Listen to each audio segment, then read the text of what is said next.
On a quand même 2 belles présentations qui vont vous être faites, puis on a des panélistes émérites qui vont vous entretenir sur un sujet qui est la gestion de la donnée et l'efficacité et la valeur reliée à cette donnée-là, quelque chose qui est critique dans le BIM.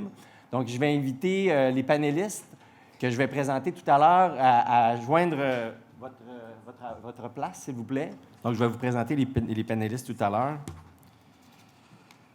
Donc, je me présente, Jonathan Tremblay. Je suis chargé de programme chez Hydro-Québec. Et comme vous savez, Hydro-Québec est un des 6 donneurs d'ouvrages qui est impliqué dans la feuille de route. Donc, j'ai le plaisir d'animer cet atelier-là, l'atelier D, comme on a parlé, comment gérer efficacement et créer de la maximum de valeur pour la gestion de la donnée. La donnée est au cœur du BIM. On a parlé de collaboration tout à l'heure. Sans la donnée, la collaboration est extrêmement difficile. Donc, la donnée est très centrale dans le BIM. On veut la partager, on veut l'utiliser, on veut la valoriser, on veut la maintenir.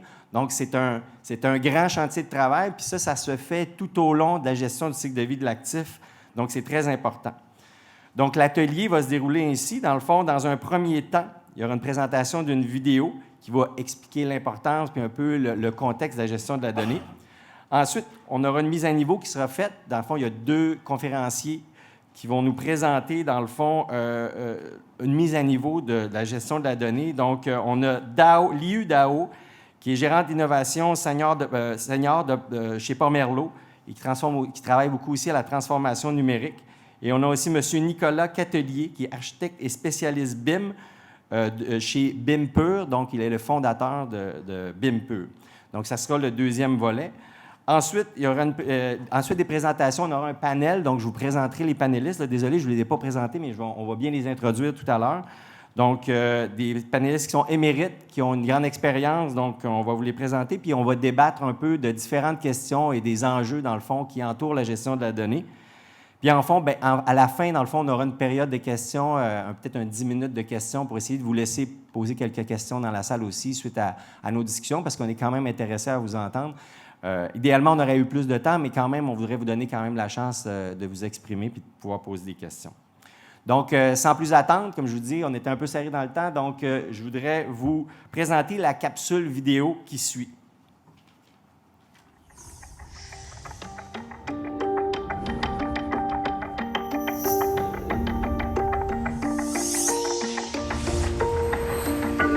Les données en général sont un des actifs les plus importants de n'importe quelle compagnie. Surtout dans un contexte BIM, les données ont une durée de vie illimitée. Et puis elles durent autant que l'ouvrage ou l'installation est fonctionnelle. Tous les éléments d'un modèle contiennent des données. Fait que le défi, c'est vraiment d'identifier les données qui sont valides, les données qui sont conflictuelles, puis les données qui sont requises. Souvent, on va se retrouver avec une encyclopédie en fin de projet. Fait que c'est important d'avoir une stratégie aussi de structure de données, puis d'être capable de remettre un modèle qui contient les requis de clients, clairs, nets et précis, validés, puis non conflictuels entre 2 éléments qui pourraient contenir la même information, par exemple. On a passé d'une évolution papier à l'ordinateur, on faisait la même chose, le même travail. Maintenant, on est vraiment au niveau de la révolution. Fait qu'on a complètement changé la méthodologie de travail. On passe à dessiner des lignes qui sont que représentées graphiquement à l'utilisation des données dans le bâtiment pour pouvoir gérer l'information d'une façon différente. On peut le faire encore autant visuellement, mais on peut le faire aussi de façon avec les données directement.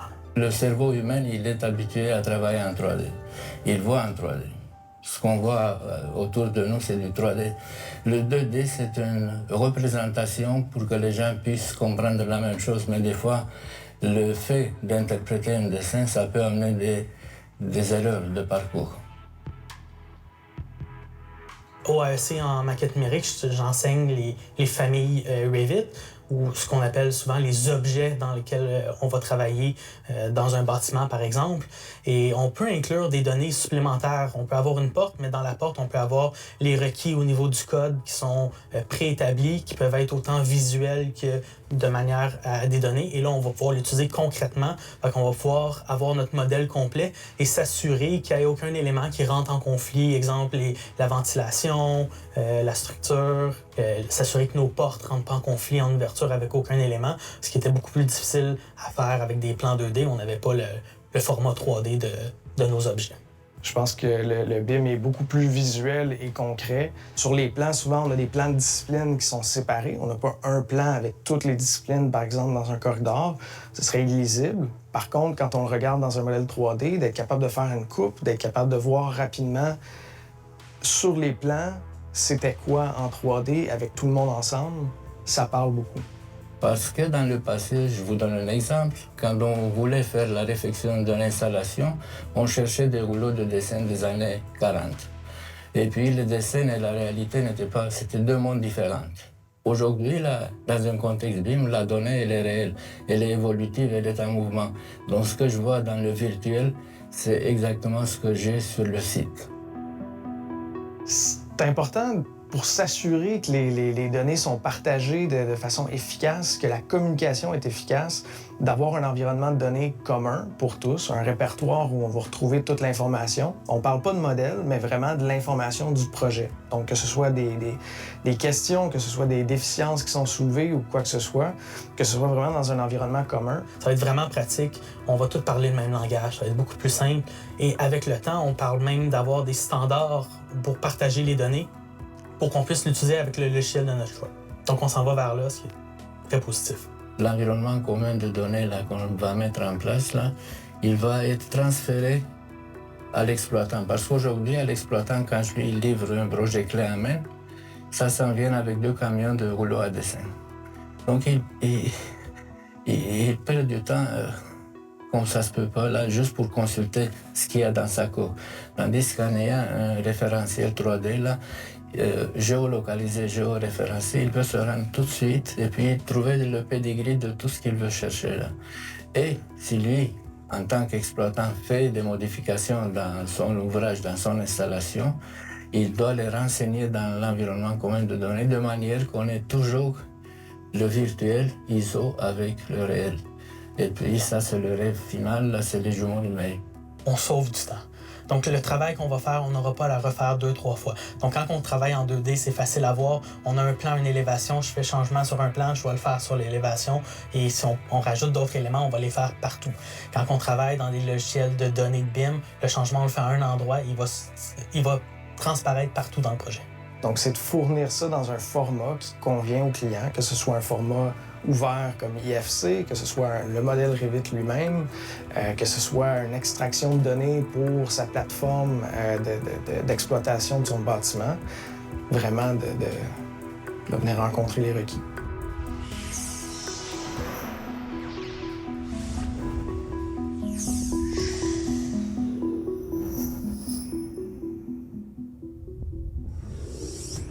Donc, très intéressant. Ça met la table à nos conférenciers. Dans le fond, j'invite maintenant l'IE DAO et par la suite M. Nicolas à nous faire leur présentation. Merci. Bonjour à tous.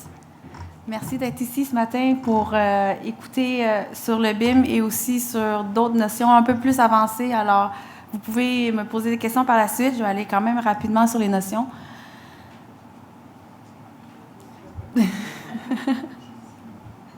Non, c'est pas la bonne présentation.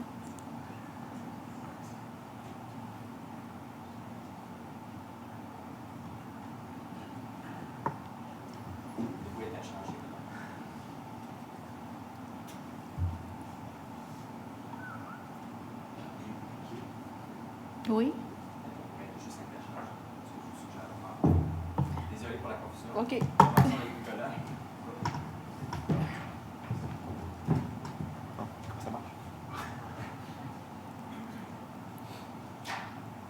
Comment on fait pour faire avancer? OK.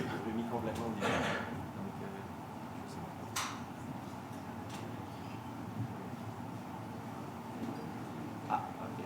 C'est bon. Je tenais, il faut pointer quelque part. Si ça avance, ça recule. Parfait. Bon, changeant de programme, ça va être mon premier. Salut tout le monde, je m'appelle Nicolas Catelier, je suis architecte et spécialiste BIM. Bon, vu qu'on n'a pas beaucoup de temps, je vais passer directement au vif du sujet. Je voulais d'abord commencer par vous montrer, vous expliquer c'est quoi ma vision du BIM, en quoi le BIM se distingue d'autres processus. Donc pour moi, on est des logiciels qui sont spécialisés dans la donnée, comme Excel, le plus connu, d'autres comme Airtable, Power BI. On est des logiciels qui sont spécialisés dans la modélisation 3D, SketchUp, Rhino, 3ds Max. Donc, ce qui distingue le BIM de ces logiciels-là, c'est que ça combine les deux ensemble. Donc, c'est de la donnée et de la modélisation 3D en même temps. Le plus connu, du moins pour l'architecture et l'ingénierie dans le domaine du bâtiment, c'est Revit, mais il y en a également d'autres, comme Archicad, et d'autres émergents comme Speckle, dont je vais reparler un petit peu plus tard. Je voulais parler de quelques enjeux qu'on a présentement avec le BIM et les pistes de solutions, donc des évolutions qui sont en train d'arriver. Donc, auparavant, la tendance était d'avoir un seul fichier qu'on appelait une source de vérité. Donc, si on voulait avoir de l'information, il fallait aller directement dans ce fichier-là. Le problème, c'est que ça limite les personnes qui ont accès. Par exemple, si on a de l'info dans une seule maquette, dans un fichier Revit, peut-être que les gestionnaires de projet n'ont pas accès à cette maquette-là, donc il faut passer par des personnes qui ouvrent une maquette, qui vont chercher les données, ensuite qui les envoient par la personne responsable, comme leur chargé de projet, par exemple. Et certaines compagnies, des fois, ils veulent limiter la circulation des données dans différents logiciels, donc on va parler d'OpenBIM un petit peu après. Donc, un gros problème qu'on a dans l'industrie, qui est en train de s'améliorer, comme je vais vous montrer un petit peu après, c'est le travail en silo. Donc, les collaborateurs qui travaillent de manière séparée, on a l'architecte qui travaille dans son silo, l'ingénieur qui travaille dans son silo, les chargés de projet qui sont chacun dans les leurs. Puis la communication entre ces différents silos-là est toujours un gros challenge. Donc, les données sont coincées dans un seul fichier. Et pour faire parler d'un silo à l'autre, c'est parfois un petit peu pénible. Donc, on parle de silos pour différents fichiers, différents types de logiciels, mais on a aussi des silos pour les types d'utilisateurs. Par exemple, on a l'architecte dans sa zone, le chargé de projet, après ça, construction. Et encore une fois, les liens sont difficiles. Et souvent, quand on veut faire parler les données d'un spécialiste à l'autre, on a un long processus manuel un petit peu fastidieux pour faire de l'importation, donc ce qui entraîne une perte de temps et de productivité et qui limite l'innovation. Donc, le but, c'est ce qui émerge de plus en plus dans les dernières années et qui, j'espère, qui va continuer pour améliorer l'industrie, c'est l'idée de faire circuler les données librement. Donc, peut-être plutôt que d'être coincé dans son silo, de laisser les données circuler. Donc, la nouvelle tendance que je vois que plusieurs compagnies tentent d'innover au point de vue du BIM et des données, c'est plutôt d'être coincé dans un seul fichier, donc une maquette, une source de vérité. C'est que les données s'en vont vers le cloud. Donc, le changement vers le cloud est un gros changement dans l'industrie. Donc, le concept d'unique source de vérité, c'est pas contraint à un seul fichier, c'est plutôt une base de données sur le web qu'à ce moment-là, plusieurs personnes vont pouvoir avoir accès. C'est pas un seul spécialiste qui doit absolument ouvrir une maquette, aller chercher l'information pour l'envoyer vers son chargé de projet, par exemple. Donc, le cloud permet d'améliorer ce point de vue-là. Et grâce à l'OpenBIM, plusieurs logiciels communiquent de manière plus fluide ensemble. Juste quelques mots sur l'OpenBIM, qui est un concept important qui permet l'interopérabilité, donc facilite la collaboration de différentes équipes de projet. Je vous ai montré les silos. L'OpenBIM, ce que ça fait en théorie, c'est décoincer ces silos-là. Différents types de logiciels, mais aussi différents types d'utilisateurs peuvent communiquer plus facilement ensemble. Donc, les utilisateurs ne sont pas limités à un seul fournisseur. Ça permet d'avoir l'accessibilité aux données à long terme. C'est plus facile de s'adapter aux normes. Par contre, je vais aussi mentionner quelques défis qui font que c'est plus simple en théorie qu'en pratique. Souvent, on a un format qui s'appelle le IFC, qui est comme un format qui est neutre, donc pas lié à un logiciel spécifique. Il y a quand même ses défauts, ce format-là. C'est pas toujours facile de travailler avec. Donc, ça devrait s'améliorer avec le temps. Et aussi les habitudes de travail. Les gens sont habitués de travailler avec Revit ou un autre. Là, il faut s'habituer à travailler avec d'autres types de formats. La gestion des versions, il peut y avoir de la perte d'informations, sécurité. Les modèles d'affaires qui limitent l'OpenBIM, si on pense un peu la manière dont certaines compagnies comme Autodesk opèrent. Bref, c'est bon en théorie, ça s'améliore, mais il y a encore beaucoup de challenges pour qu'on soit à 100% OpenBIM. Donc, l'idée de faire circuler les données librement, je vous ai montré quelques logiciels au début qui étaient vraiment séparés. Donc, la nouvelle tendance, c'est de pouvoir lier facilement tous ces logiciels-là ensemble. Donc, si par exemple, on passe de Revit à SketchUp, qui est un logiciel de données, on peut le connecter à Excel ou à Airtable ou une autre base de données entièrement basée sur le web. Donc, une des phrases clés, c'est laisser les données couler comme de l'eau. C'est la tendance que j'espère qui va arriver avec le futur, plutôt que les données soient coincées dans un silo, on les fait circuler librement. Les outils d'interopérabilité, je vous ai montré quelques exemples. Donc, ce que je constate dans les dernières années qui émergent, c'est qu'on a de plus en plus de solutions, des plugins, par exemple, ou des outils basés sur le web, pour lesquels c'est beaucoup plus facile de prendre, par exemple, une maquette Revit et l'envoyer vers le cloud, vers une base de données. Alors qu'auparavant, c'était un manuel un processus manuel est fastidieux de faire l'importation. Donc, plus ça avance, plus c'est facile de passer d'un logiciel à l'autre. Je voulais vous parler de quelques études de cas. Donc, dans mon travail, ce que je fais au quotidien, je travaille avec des architectes, je travaille avec des donneurs d'ouvrages publics. Et souvent, un des problèmes, c'est justement lié à l'interopérabilité. C'est comment est-ce que je fais pour passer d'un tel logiciel à un autre. Le premier, c'est avec justement un donneur d'ouvrages publics, avec un ministère. On avait une équipe d'un chargé de projet qui voulait rentrer l'information sur les utilisateurs dans les bâtiments. On avait une équipe de dessin dans Revit qui s'occupe de faire les plans et les déménagements. Le problème, c'est qu'on avait un processus justement manuel, fastidieux, où que les dessinateurs devaient importer l'information à partir d'Excel manuellement. Donc, c'était peu précis. Ça prenait beaucoup de temps au gestionnaire BIM. Donc, ce qu'on a fait, c'était sur Microsoft Access et SharePoint. L'information était là. Donc, j'ai travaillé avec eux pour trouver des solutions beaucoup plus efficaces pour faire circuler les données librement. On a trouvé quelques plugins, entre autres avec l'usage de Dynamo, qui est un outil de programmation visuelle utilisé avec Revit, où finalement, avec plusieurs recherches, on a réussi à automatiser un processus qui, par exemple, tous les vendredis après-midi à 6 heures, l'info, on va la prendre à partir d'un fichier Excel qui est exporté automatiquement de leur base de données et qu'on pousse vers Revit. Dans ce cas-là, c'est vraiment des noms d'utilisateurs qui sont associés à des pièces précises. Et ça, c'est fait automatiquement pour, par exemple, une trentaine de maquettes. Bref, un processus manuel où on venait importer la donnée, c'était long, fastidieux, pénible. On était dans une logique de silo. En utilisant les bons outils, on a réussi à rendre ça beaucoup plus fluide et automatisé, éviter la perte de temps. Et les gestionnaires BIM peuvent se concentrer sur des problèmes plus importants que de manuellement importer des données. Bon, il ne reste pas beaucoup de temps. Je vais finir avec le deuxième étude de cas. Je travaille beaucoup avec l'industrie du bois. Ce que vous voyez là, c'est un objet Revit dans lequel on a la structure d'un bâtiment modulaire qu'on peut tirer comme ça, qui était destiné aux architectes, mais créé pour l'industrie du bois. Donc, évidemment, les données, dans ce cas-là, on a les dimensions de tous les éléments de bois dans cette composante-là. Mais on a tenté de pousser pour aller extraire les données de cet élément-là. Par exemple, ça, c'est Power BI. On pouvait visualiser toutes les données par rapport au module. Même, on voulait faire des tests au point de vue de l'émission de CO2. On peut voir combien de modules émettaient d'émissions de carbone. Je vous ai parlé d'interopérabilité. On utilisait un outil qui s'appelle Tracer pour pouvoir avoir des vues Revit directement dans Power BI. Et par exemple, chaque module avait la couleur associée au type de module. Et dans l'autre cas, je vais finir avec ça. On avait l'usage d'un logiciel qui s'appelle Speckle pour l'interopérabilité et qui permet de connecter sur le web plusieurs logiciels, donc Revit. Et ce qu'on a pu faire avec ça, c'est qu'on avait accès à un programmeur, donc spécialisé développement web, qu'on a pu utiliser pour prendre les données qui venaient de Revit à la base, qu'on a poussé vers cette plateforme web-là. Et tout ça, bref, à la fin, le but, c'est pour les architectes, ils pouvaient comparer la quantité de carbone émis par une structure de bois versus acier ou béton. Donc, tout ça est automatique. L'architecte reçoit un fichier de structure, peut jouer avec les dimensions. Après, automatiquement, il peut pousser cette information-là vers le web et il peut consulter, comparer émissions de carbone de bois versus acier ou béton. Donc, c'était quelques exemples que je voulais vous montrer. Je pense que ça fait le tour. Oui, j'ai la conclusion. Donc, laissez les données circuler comme de l'eau. Utilisez l'infonuagique plutôt que des fichiers. Faciliter l'interopérabilité. Prôner le OpenBIM. Et bref, essayer de moins perdre de temps dans des processus fastidieux d'importation manuelle et automatiser cette interopérabilité-là pour faire couler les données. Et voilà.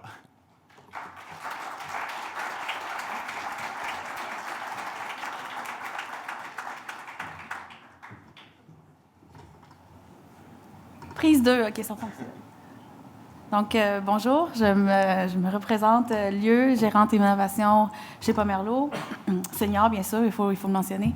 Merci d'être ici ce matin. Je vais vous parler du cycle de vie du BIM, ensuite un peu de la norme ISO 19650 et je vais terminer par des outils d'intégration et de jumeaux numériques, ainsi que pour finir avec les enjeux que Pomerleau dans les projets, autant en forfaitaire, en design, conception, construction, ou bien en gérance de projet, on peut voir à travers les différents types de projets. Donc, le BIM, c'est quoi? Je vais en parler, puis je vais épargner tout le monde pour le reste de la journée pour l'explication du BIM. Donc, C'est un processus, une approche collaborative durant tout le cycle de vie de l'infrastructure. Donc, on peut commencer à utiliser le BIM dès la planification jusqu'à la déconstruction. On a utilisé le BIM même sur la déconstruction du pont Champlain à Montréal. Alors, c'est quoi le BIM? C'est aussi, bien sûr, la gestion de l'information. C'est pour ça que, à travers toute la gestion de l'information, on ne travaille pas tout seul, on travaille avec les humains. Donc, ce matin, Jonathan Julien l'a bien dit, le facteur humain, c'est très important. Chaque partie prenante a des intérêts, des bénéfices, des objectifs différents. Donc, le but, c'est de pouvoir converger sur la même donnée, puis bien la gérer, bien la structurer. Donc, l'idée, c'est de pouvoir aussi de travailler sur la même source de données et chaque intervenant a son mot à dire, a une contribution sur la création, l'utilisation, l'exploitation de l'information. D'où vient la norme ISO 19650. Donc, qui est dans le processus ISO? C'est le donneur d'ouvrage, c'est les constructeurs, c'est les maîtrises d'œuvre, c'est les architectes, c'est les ingénieurs, c'est les entrepreneurs spécialisés, c'est les consultants. Donc, tout le monde a un rôle dans la norme ISO 19650. Donc, tantôt, on a aussi parlé beaucoup de requis d'information dans la vidéo. Vous avez vu, le requis d'information, c'est très important. C'est un des éléments les plus importants pour ISO. C'est de là où ça va tout découler, les actions, qu'est-ce qu'on va faire, comment on va créer, comment on va modéliser, comment on va utiliser l'information. Alors, il y a des requis d'information, il y a aussi les modèles d'information. Le requis d'information part de l'organisation, donc les requis d'information de l'organisation. Ensuite, les exigences d'information, requis et exigences d'information pour la gestion d'actifs. Ensuite, au niveau du projet. À l'intérieur du niveau du projet, là, vous voyez en jaune, il y a aussi les exigences d'échange d'informations entre les parties prenantes pour pouvoir avoir un modèle du projet et aussi un modèle pour l'actif. Ça, c'est très, très rapide. J'ai essayé d'expliquer ça de manière très haut niveau. Donc, je vais juste peut-être revenir dans les échanges d'informations dans le bleu. C'est important aussi d'avoir un plan de livraison de l'information. Donc, il y a plusieurs outils pour le faire. Il y a des tableaux Excel. Il y a aussi un outil collaboratif en ligne, Plannerly. Donc, c'est très visuel pour pouvoir déterminer qu'est-ce qu'on échange comme information, qui doit modéliser, à quel niveau, à quel moment. Donc, c'est un moyen de mieux communiquer ensemble. Donc, la norme ISO peut s'appliquer à tout contrat, à n'importe quel acteur, et aussi là, vous voyez, là, au milieu, là, au début, il y a l'évaluation des besoins, il y a l'étape d'appel d'offres, il y a toute la gestion là, des requis. Ensuite de ça, il y a la mobilisation, la production de l'information, livrer l'information. Ensuite, il y a clôture du projet. Tout ça dans une plateforme d'environnement de données commun avec un flux de travail de données commun. Donc, vous voyez, là, je n'ai pas mis l'animation, mais il y a l'icône de documents. Donc, il y a la documentation à produire. Il y a aussi des processus qui est comme en haut de nomination. Et il y a aussi des matrices de responsabilité puis des matrices d'échange de données. Tout ça dans un environnement aussi sécurisé et aussi il y a des étapes d'audit puis d'assurance et contrôle qualité de la donnée. Donc, juste un petit retour en 2022, chez Pomerleau, on a fait une phase initiale en mars 2022 pour pouvoir voir si on est prêt pour être certifié ISO 19650. Et en août 2022, on a obtenu la certification pour l'application de cette norme-là pour nos projets. Alors, concrètement, qu'est-ce qu'on a fait? Donc, ici, c'est le projet de la Maison des aînés Jeanne Lebert. C'est un projet forfaitaire. Par contre, on est entrepreneur général sur le projet. On est quand même capable d'appliquer la norme ISO. Donc, il y a le BEP, c'est un BEP, un BIM Execution Plan. Donc, je suis désolée. Il y a toute la cartographie des processus qui a été partagée à travers les partenaires. On a aussi évalué la capacité et les aptitudes BIM de nos sous-traitants, ainsi qu'on a aussi fait la gestion des risques du BIM. Donc, ça, c'est des éléments qui fait partie aussi de la bonne pratique ISO. Tout ça pour vous parler des outils d'intégration et de jumeaux numériques. Donc, l'avantage du BIM, c'est aussi d'intégrer de l'intégrer dans d'autres types d'informations, dans d'autres sources d'informations, puis qu'on peut accroître la valeur du BIM.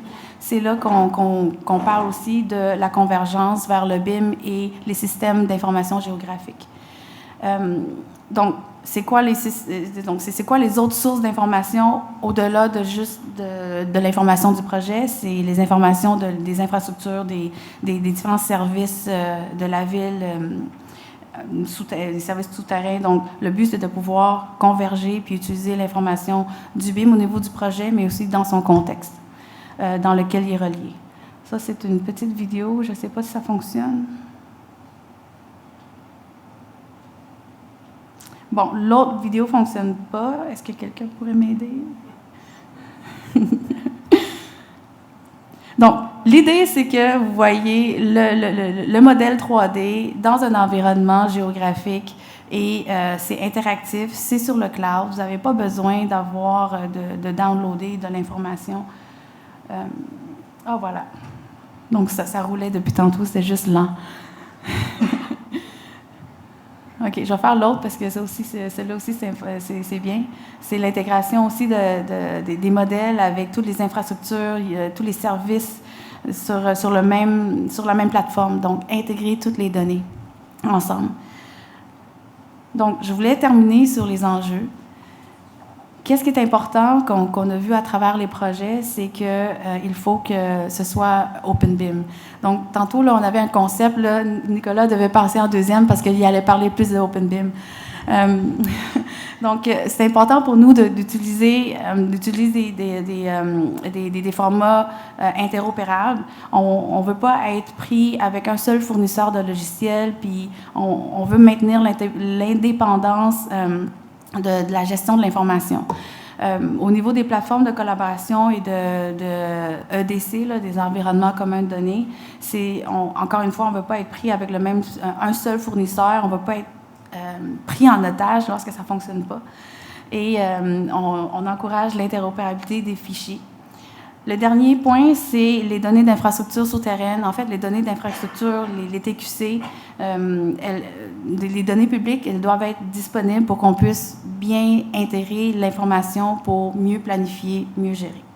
Alors, voici les enjeux qu'on a décelés pour les jumeaux numériques et le BIM. Merci.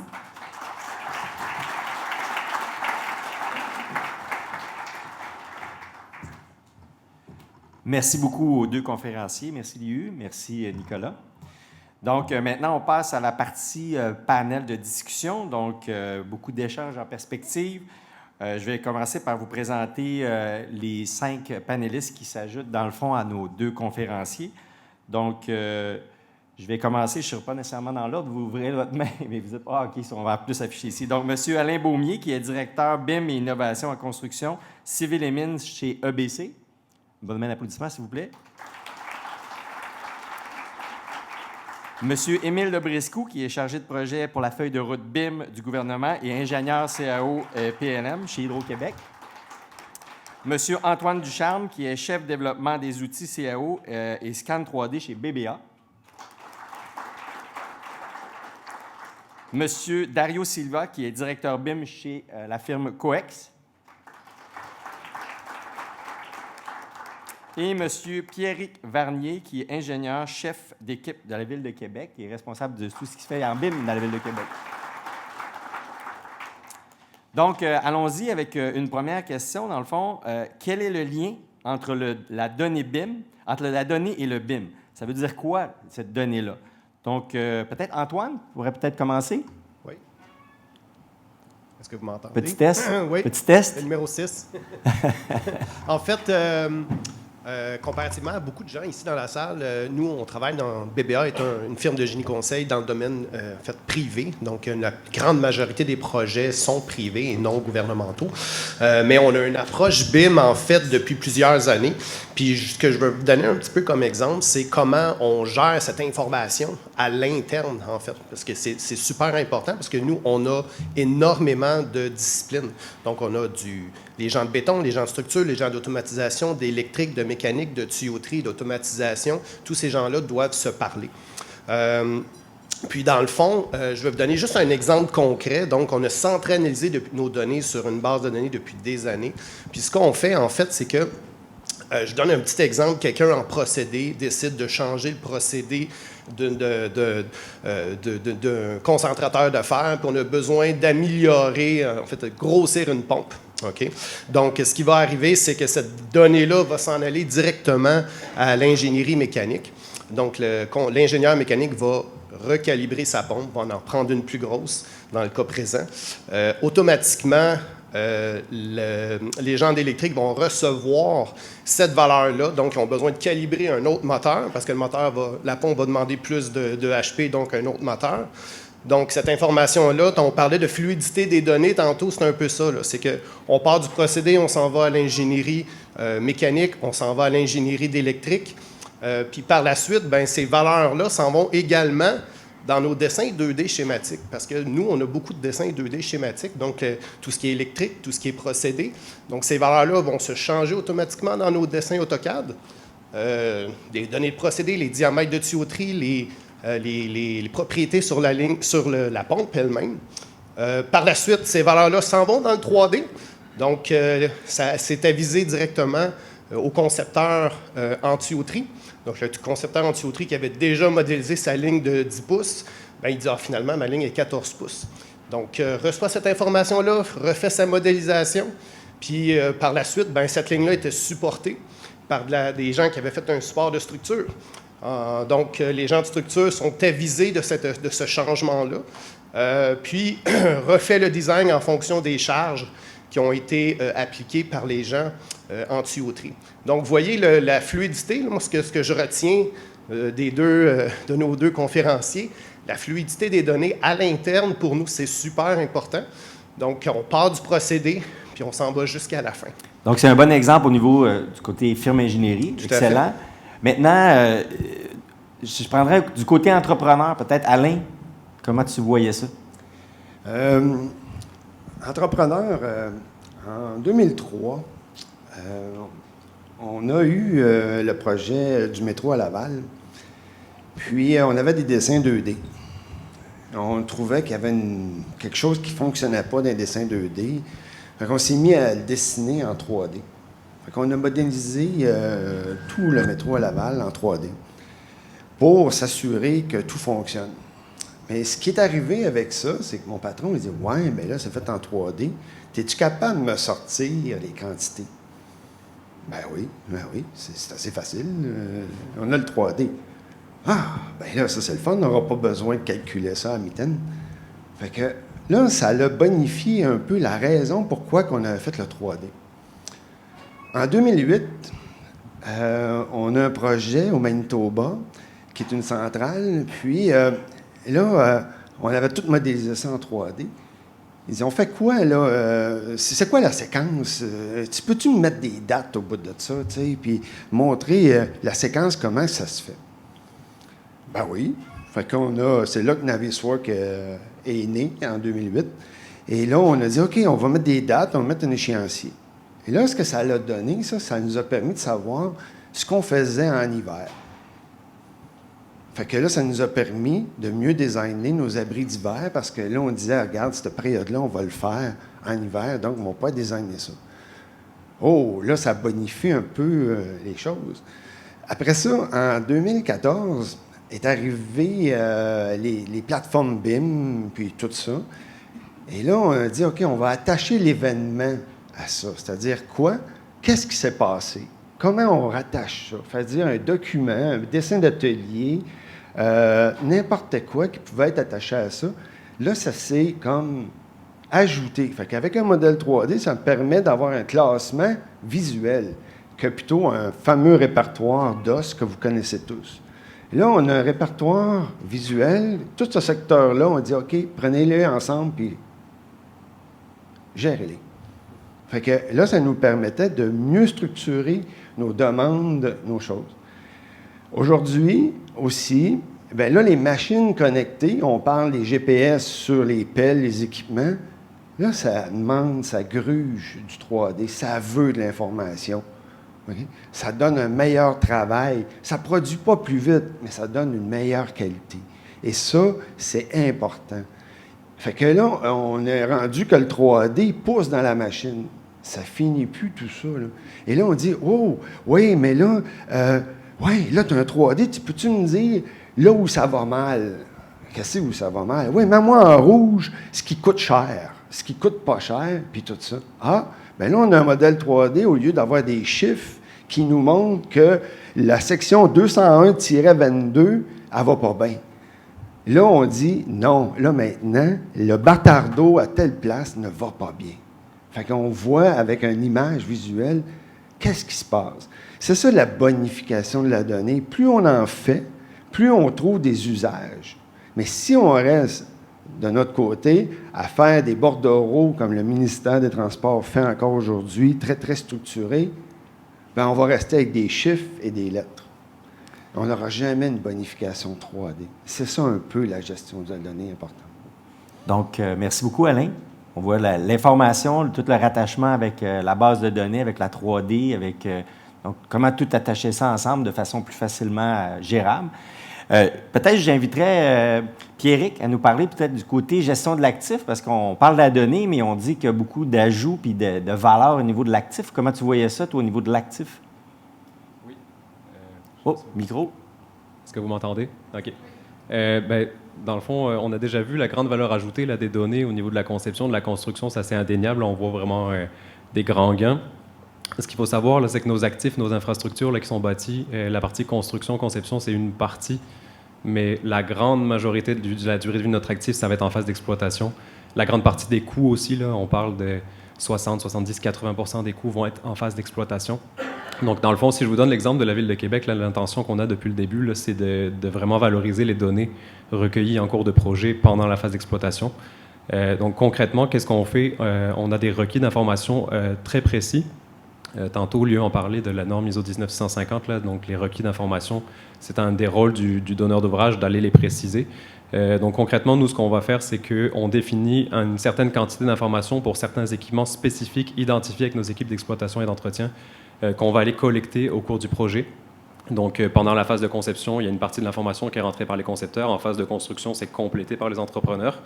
Nous, ensuite de ça, avec ces informations-là structurées, ordonnées, on vient les transférer de façon semi-automatisée. Il y a une petite partie de contrôle qualité, après ça, on transfère dans notre système de GMAO. Et c'est là que la valeur de la donnée va vraiment pouvoir s'exprimer. Là. On donne l'information aux équipes d'entretien, même avant la fin de la construction, aux 75% du chantier. Ils savent déjà quel équipement va être dans le bâtiment, quelle est la durée de la garantie, quelle est la marque, le modèle, le numéro de série. Ils vont avoir accès aux fiches techniques, dessins d'atelier, donc avant même que le bâtiment soit en opération. Et là, on parle vraiment de mettre en valeur vraiment les données selon nous, là. Donc, c'est vraiment de donner accès à la bonne information à la bonne personne au bon moment. Puis dans notre cas, pour les donneurs d'ouvrage, pour les propriétaires de parc, la bonne personne, elle est beaucoup au niveau de l'entretien. C'est là qu'il y a beaucoup de valeur ajoutée potentiellement. Merci beaucoup. Je passerai à la deuxième question. Le but, tout ça en arrière de ça, le but de bien gérer la donnée, quelle valeur va être générée? Donc, je commencerai peut-être avec Dario pour nous parler un petit peu de la qualité que tu voyais relative à ça. Est-ce que tout le monde entend bien? OK, parfait. Et on va parler un petit peu de la qualité avec une anecdote. On peut dire là qu'on présente des bons PDF. Et on voit 5 portes dans les PDF et quand on essaye de sortir la quantité, on voit qu'il y a 7 portes. Donc, c'est là qu'il commence à manger la confiance, là, à nuire la confiance par rapport à l'obtention des données. C'est sûr que les principaux acteurs, quand on commence une maquette, c'est le modélisateur. Si le modélisateur n'est pas vraiment conscient qu'est-ce qu'il fait par rapport à les modèles, les données qu'on obtient, c'est vraiment faux. Ce n'est pas le bon truc. En plus, il faut comprendre qu'il y a de différents types d'éléments là. Comme on est dans les chantiers, il y a des éléments qu'on doit carrément faire dans les chantiers, les murs, les dalles, et des autres éléments comme les colonnes, qu'on doit vraiment élaborer en chantier, mais il y a aussi des éléments qu'on peut pré-usiner. Dans Revit, ça fonctionne de la même façon. Si le modélisateur n'est pas conscient de ça, il va commencer à cacher des choses, il va commencer à remplacer des éléments par des lignes. Donc, ça nuit vraiment, vraiment la qualité. On s'appelle, la compagnie nous appelle parfois la police, fais pas la police, mais nous sommes la police. Pourquoi? Parce que le travail vraiment d'un gestionnaire BIM, c'est d'éviter de travail. C'est-à-dire qu'on doit être un petit peu plus loin dans la qualité pour que toutes les personnes qui gèrent les données, comme toi avec les différents logiciels, ce type de données soient fidèles à les choses qu'on fait. Donc, j'aimerais juste mettre les points par rapport à la qualité, à la conscientisation, et dans lesquels la formation, c'est très clé pour avoir un modèle vraiment de qualité. Donc, qu'est-ce qu'on fait quand on arrive dans un bureau dans lequel la maquette est déjà faite et tout est pourri, là, et on se fie juste dans les PDF? Mettons, il y a plusieurs stratégies qu'on peut mettre en place. Là. On va réagir un petit peu avec comme les médecins de guerre. On va laisser juste les projets qui sont déjà encore définis. On va essayer juste de continuer à travailler avec Excel, mais celui-là, il faudrait avoir une leçon qui était apprise. Pour les prochains modèles, on doit générer un plan stratégique. Comment obtenir les bonnes données? Comment est-ce qu'on va les traiter? C'est une autre histoire. C'est ça. Merci. Merci, Dario. Maintenant, pour continuer dans le but de bien gérer cette donnée-là, on parlait d'interopérabilité tantôt. J'aimerais peut-être Lieu à nous répondre là-dessus. Oui. Donc, l'importance de l'interopérabilité, je vais vous donner un exemple. Ce matin, le ministre a parlé de l'amphithéâtre multifonctionnel de Québec qui a utilisé le BIM pour la première fois. J'ai eu l'occasion, la chance de travailler sur ce projet-là. Et j'étais responsable pour intégrer toutes les données pour le transférer vers les opérations. Et j'ai reçu toutes sortes de sources de données, les appareils de projection sur la glace, la salle mécanique pour la fonte de la glace, ainsi que tous les concessionnaires, les machines à hot dog, les machines de popcorn, les plaques, les friteuses, c'est toutes des sources de données différentes, des STEP, des SolidWorks, de toutes. Alors, j'ai vu l'importance de pouvoir prendre tout ça, le mettre dans le même modèle, le mettre dans un fichier lisible pour que Evenco et la Ville de Québec soient capables d'utiliser l'information pour le mettre dans leur système de gestion d'actifs. Alors, ça, c'est juste un exemple concret. Ça, c'est la fin, là, lorsqu'on livre le projet. Mais pendant le projet, comme en étant constructeur, on reçoit aussi toutes sortes de sources de données, des données, des procédés industriels dernièrement, avec des équipements d'hôpitaux très, très spécialisés. Alors, on doit être capable de... On me coupe, hein? On doit être capable de pouvoir les lire, de les utiliser, de les transférer à la prochaine personne. Donc, on comprend que c'est un enjeu, l'interopérabilité. On a entendu parler plusieurs fois. Donc, un des buts, connecter tout ensemble. Donc, je vais passer à une autre question parce qu'on va essayer d'avoir une opinion de chacun de nos panélistes aujourd'hui. Donc, comment rendre la gestion de la donnée efficace pour s'assurer d'un bon équilibre entre le temps investi, si on a dit il y a une masse de données, donc entre le temps investi puis, dans le fond, la valeur que ça nous apporte. Est-ce qu'il y a quelque chose à aller chercher dans ça? Nicolas? Oui. Je vais mettre du point de vue de l'architecte. J'ai travaillé pendant longtemps pour un bureau d'architecte où on avait parfois des requis BIM. Et je dirais de savoir que si le client a certains besoins à la fin, ça se peut que ça affecte la manière dont on va travailler le projet, la manière dont on va modéliser. Donc, c'est toujours des choses qui sont vraiment bonnes à savoir d'avance. Je dirais aussi l'important de savoir exactement qu'est-ce que le client, encore une fois, je me positionne du point de vue du professionnel, qu'est-ce que le client veut faire avec la donnée. Donc, c'est simple de savoir, OK, on a besoin de telle donnée, mais pour moi, j'aimais ça les questionner, qu'est-ce que vous voulez faire avec exactement? Donc, en comprenant qu'est-ce qu'ils veulent faire avec la donnée, ça peut aider à savoir de quelle manière on va la préparer. Aussi, il y a une différence entre les différentes échelles de projet. Donc, on parle amphithéâtre, aéroport, hôpital. Donc, ces projets-là, les requis en données restent d'être beaucoup plus élevés. Au point de vue de l'opération, c'est plus complexe. Donc, mais il y a aussi des plus petites entreprises qui travaillent des plus petits projets. Une certaine tendance que j'ai vue dans l'industrie, c'est de prendre un peu les requis qu'on a pour des plus gros projets et les appliquer à des plus petits projets. Et j'ai remarqué que plusieurs professionnels, des architectes, avaient la difficulté à faire le saut entre les deux. Donc, pour moi, c'est aussi d'adapter aux différentes échelles de projet et toujours communiquer pour savoir non seulement c'est quoi les requis en données, mais qu'est-ce qu'on veut faire exactement avec ces données-là. Et constamment communiquer pour comprendre les besoins. Donc, qu'est-ce qu'on veut faire avec la donnée? Effectivement, si on veut bien l'utiliser, si on veut avoir la bonne donnée, ça semble un élément essentiel. J'inviterai aussi peut-être Émile, peut-être à nous parler un peu de cet enjeu-là entre la donnée et le bon équilibre en ce qu'on investit, Émile, pour ce qui est comme la transformation de la donnée tout au long d'un projet. Émile, si tu pourrais peut-être nous entretenir un peu là-dessus? Oui, bien sûr. Est-ce que vous m'entendez? Bon. Le BIM, là, il est articulé autour de 4 cadrans. On parle de organisation, processus, outils de création et données. Et souvent, très souvent, les gens oublient le plus précieux actif qu'on a, c'est la donnée. Puisque l'organisation change à tous les 3-4 ans, les processus d'affaires évoluent parce qu'on se doit de faire évoluer ces processus-là. Les outils, à chaque décade, changent et puis actuellement, on vit une hémorragie d'outils sur le marché, autant pour la CAO 3D que pour la collaboration et la gestion. Mais la donnée, elle reste. Et c'est l'actif le plus précieux. Et il faut le maintenir, cet actif-là. Donc la donnée, il faut l'enrichir, la bonifier tout au long du cycle de vie de l'actif physique. Et puis, ici, dans la salle, on a des actifs. Nous, à Hydro-Québec, on a des actifs qui ont une durée de vie de plus de 100 ans. Si je regarde les villes, les municipalités, vous en avez des bâtiments qui ont 300, 400 ans. Donc, si on arrive, et puis le Saint Graal du BIM, c'est la gestion des actifs, si on arrive à faire des jumeaux numériques entre le réel et puis le virtuel qui arrive d'une certaine base de données ou d'un environnement commun de données, on est en affaire. Et puis, c'est ça le rêve ultime. Donc, la donnée est un actif précieux, on comprend ça, qui perdure dans le temps, qui est plus stable probablement que bien des choses qui se passent dans nos organisations. Donc, c'est pour ça que ça prend tout son sens. Je passerai maintenant à une période de questions. Merci beaucoup, messieurs les panélistes. J'aimerais ça qu'on remercie pour...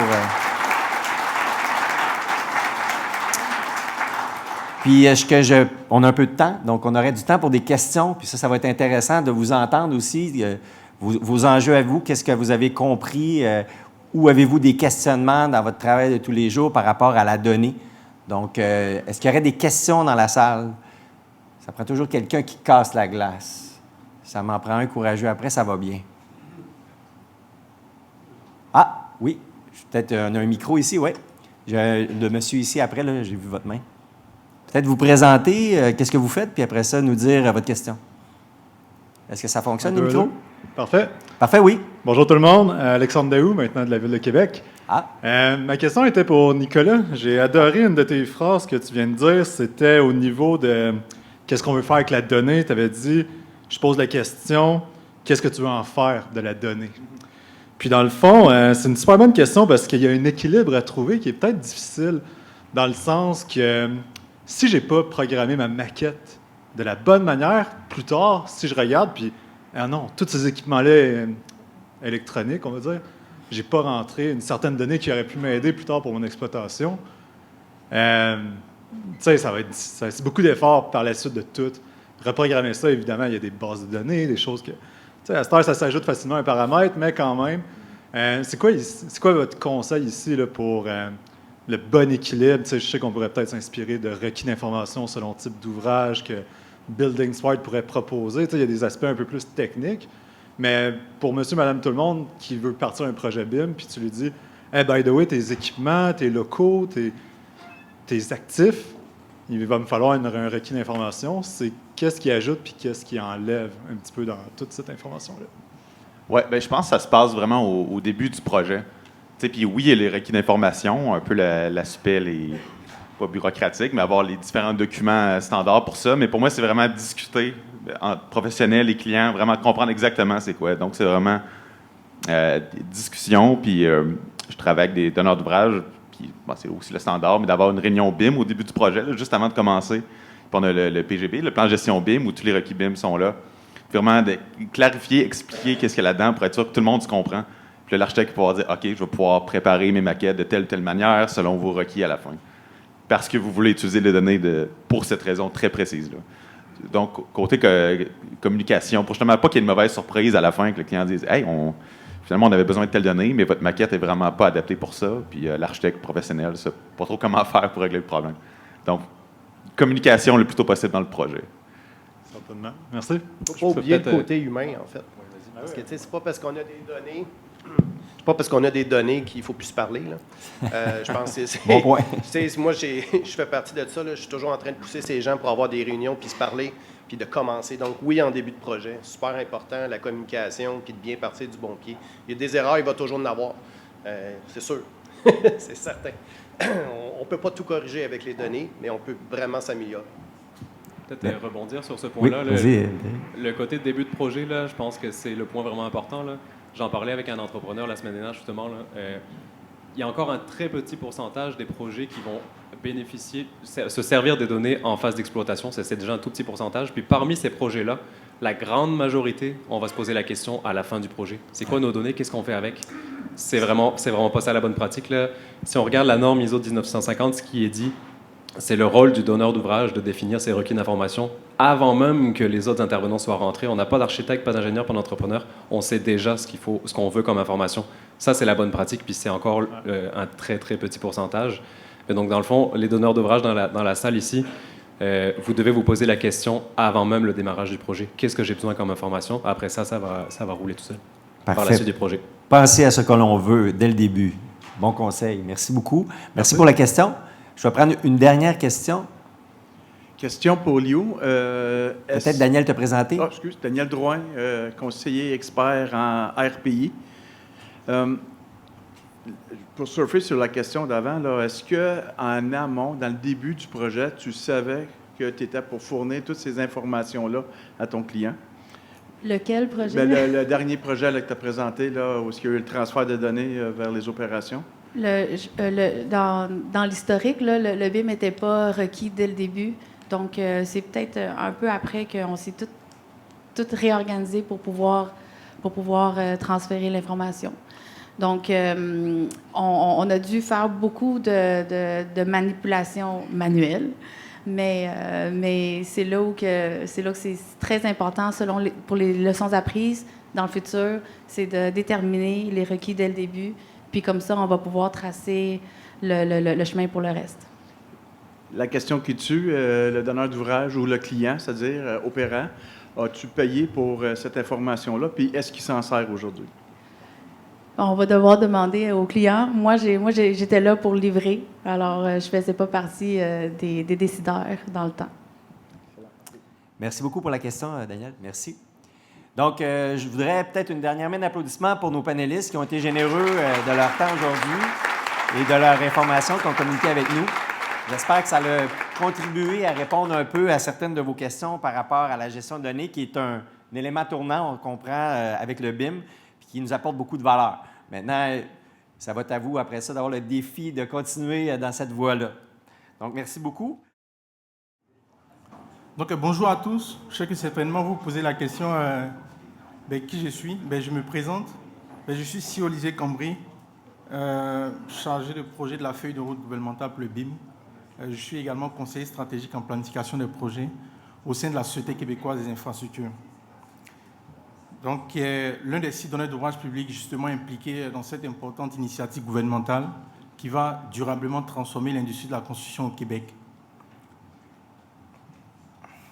Et donc là, ce matin, justement, nous sommes là pour nous entretenir sur l'impact des modes de réalisation sur le BIM. Donc, au cours de cet atelier, justement, nous aurons l'occasion de discuter des exigences d'appel d'offres, des appels d'offres et de la gestion également contractuelle, afin de mieux comprendre ensemble, justement, l'influence des modes de réalisation sur la mise en œuvre d'un projet en BIM. Donc, les projets publics, généralement au Québec, on sait qu'on a quand même 3 grandes familles de modes de réalisation au Québec. On a les modes traditionnels, entreprise générale et gérance de construction. On a également les modes alternatifs, conception-construction, et toute la déclinaison qui peut s'en suivre, là, selon qu'on ait du financement, de l'exploitation ou de l'entretien. Donc CCF, CCFE, CCFEE. Et on a la dernière famille, non la moindre, des modes collaboratifs, également modes innovants, dans lesquels on peut retrouver le mode gérant constructeur, bien sûr, conception-construction avec concours d'architecture, mais surtout le CCP, qui est le mode conception-construction progressive, qui est le nouveau bébé de la SQI, qui est justement en cours d'être testé dans 2 projets qui sont en cours, et le mode RPI, réalisation des projets intégrés. Mais bien entendu, le mode de réalisation exerce une influence non négligeable, certainement au vu de ce que nous venons d'entendre dans le précédent atelier sur le déploiement du BIM. Mais cependant, peu importe le mode de réalisation, certainement que le BIM quand même peut s'y appliquer et justement avec une réussite éprouvée selon l'amélioration des bonnes façons de faire, comme justement avoir les requis d'information au début du projet. Donc à la fin quand même de la séance, donc vous serez en mesure quand même de comprendre que le BIM apporte vraiment de la valeur ajoutée. De la valeur ajoutée dans nos différents projets d'infrastructure publique. Et l'atelier que vous allez justement découvrir se déroule quand même en 4 grandes parties. Donc nous aurons tout à l'heure une vidéo d'introduction qui va justement mettre la table sur justement fait quand même ils ont fait de la lumière sur le BIM et les modes de réalisation. Ensuite, nous aurons un panel de discussion, une présentation, nous aurons une présentation qui sera faite par M. Olivier Lalancette, ici présent, qui est architecte gestionnaire BIM. Vous pouvez avancer pendant que je vous présente. Merci. Merci. Donc, Olivier Lalancette, qui est architecte BIM, donc gestionnaire BIM, qui est architecte gestionnaire BIM chez Régis Côté, et Mme Geneviève Contant. Oui, monsieur Olivier, vous pouvez avancer. Merci. Merci. On peut acclamer, s'il vous plaît, pour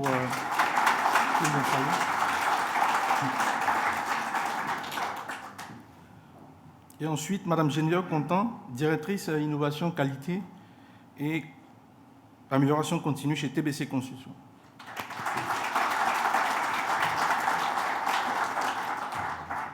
Donc ensuite, les présentations seront suivies d'un panel de discussion.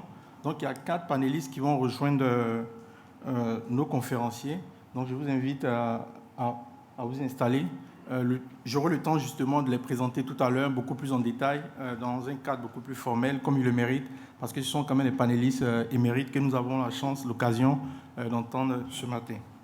Donc enfin, nous prendrons les questions du public. Donc notez vos questions durant l'atelier. Donc justement, vous aurez l'occasion de poser vos questions. Donc, je vais me taire et puis laisser quand même la place pour qu'on puisse visionner, si la régie est prête, la vidéo quand même d'introduction qui nous permettra justement de mettre la table avant d'entamer nos différentes discussions. Merci.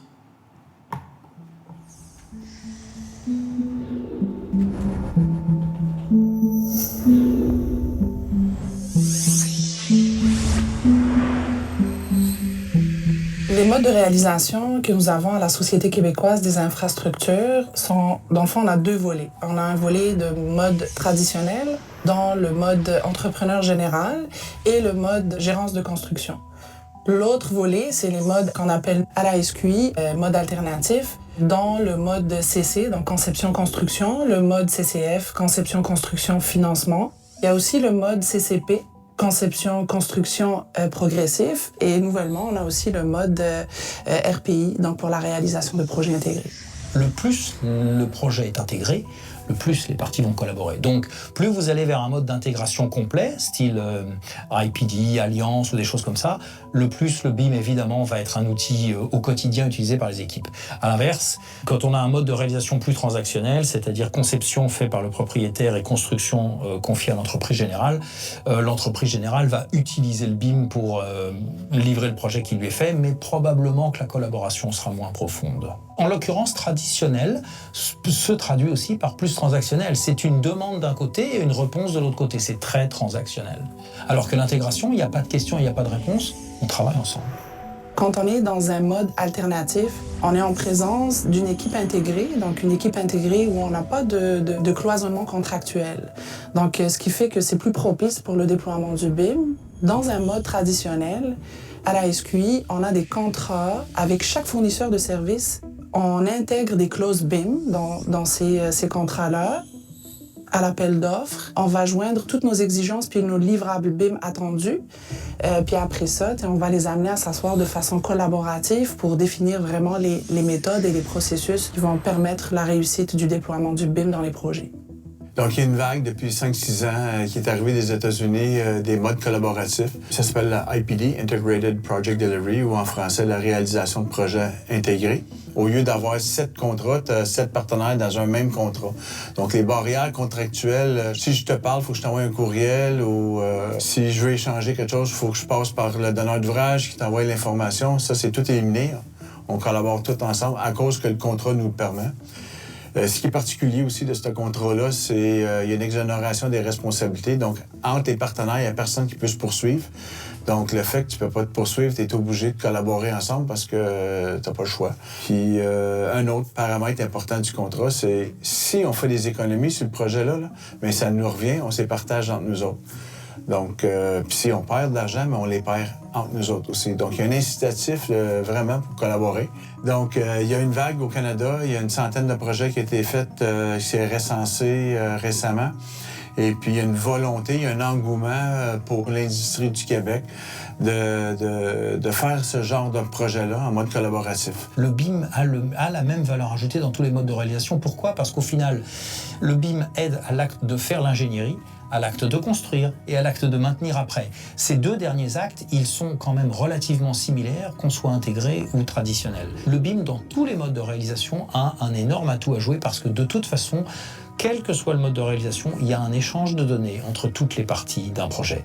Le BIM favorise cet échange de données, il est plus rapide, il est plus efficace, il est plus sûr, donc tout dépend de la façon dont le propriétaire de l'actif veut que son projet se réalise, son budget, ses délais, ses équipes, quelles compétences ce propriétaire a et donc quel est le risque qu'il veut prendre et quel est le risque qu'il veut donner à l'industrie. En fonction de ça, le mode de réalisation s'impose, mais quel que soit le mode de réalisation, le BIM a sa place. Actuellement, ce qu'on fait, c'est qu'on amène les gens à s'asseoir, puis à échanger de la donnée, à collaborer en amont. Puis l'idée, c'est de ne plus avoir de surprise une fois rendu en chantier. Je viens d'un background plus ferroviaire et donc quand on construit notamment des trains légers en ville, on ouvre des routes et on dévie des utilités. Le BIM permet en amont d'étudier en 3D, comment on va pouvoir dévier ces réseaux, combien ça va coûter, les quantités, les mètres linéaires, et de mettre autour de la table toutes les parties, le constructeur, le designer, le propriétaire de l'utilité. À partir du moment où on met tous ces gens autour de la table sur une base de données fiable, ça ira plus vite et on évitera des surprises quand on ouvrira. Donc là, sur un sujet comme ça, c'est le business case, il est tout fait. Dans le fond, l'utilisation du BIM va nous permettre d'avoir un modèle plus précis, donc la modélisation plus précise, avec une meilleure coordination, et ça va nous permettre de réduire les risques d'erreur. Donc, c'est sûr que la fabrication hors site est facilitée par l'utilisation du BIM, parce qu'on peut automatiquement prendre la maquette de conception et commencer nos dessins d'atelier à partir de cette maquette-là. On a un niveau de précision et de compréhension beaucoup plus élevé que de devoir partir de plans d'élévation de coupe. La préfabrication, c'est l'un des domaines de la construction qui peut aider à la modernisation de l'industrie de la construction en général. On peut commencer à rendre toute cette connaissance digitale, ce qui est un gain de temps et de performance. Et ça, c'est un atout considérable pour tous les gens qui travaillent sur un projet.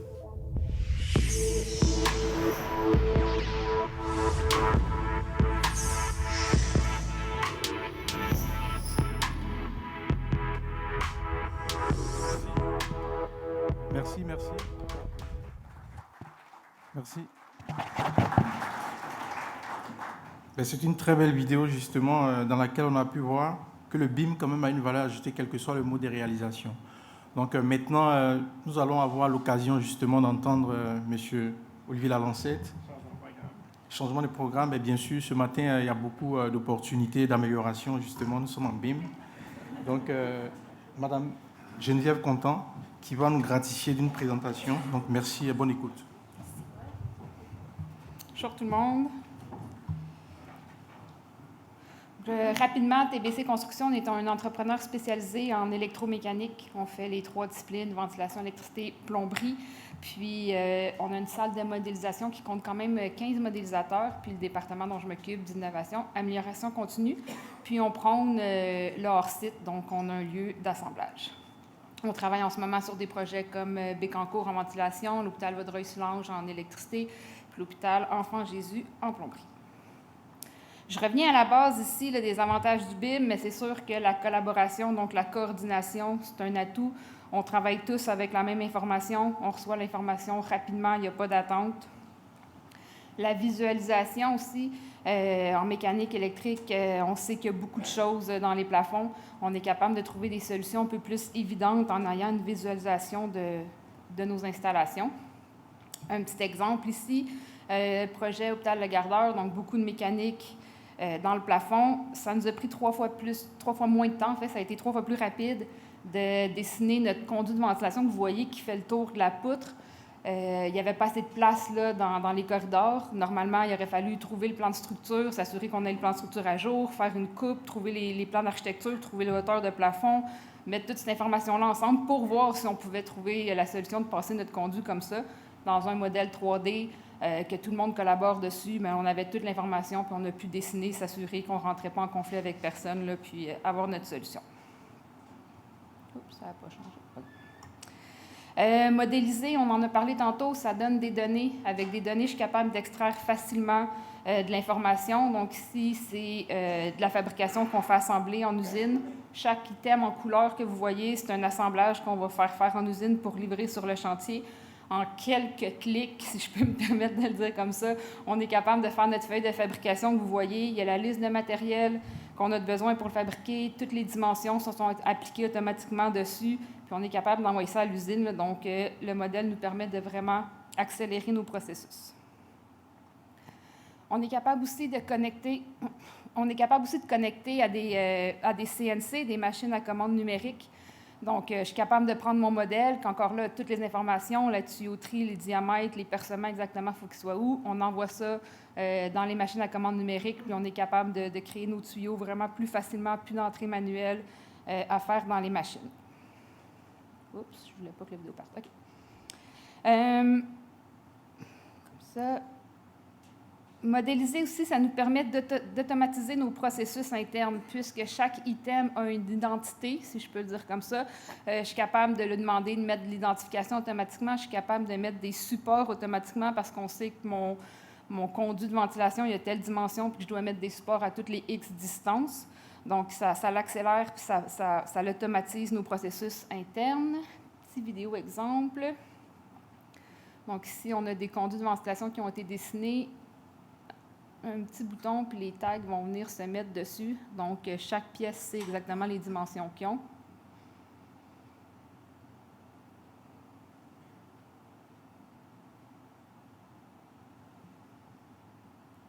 Puis, le prochain, les supports. Donc, celui-là, c'est les supports. Encore une fois, c'est des paramètres qu'on a rentrés. Puis, puisque chaque item connaît son identité, bien, les supports sont capables de venir se placer automatiquement dans la maquette.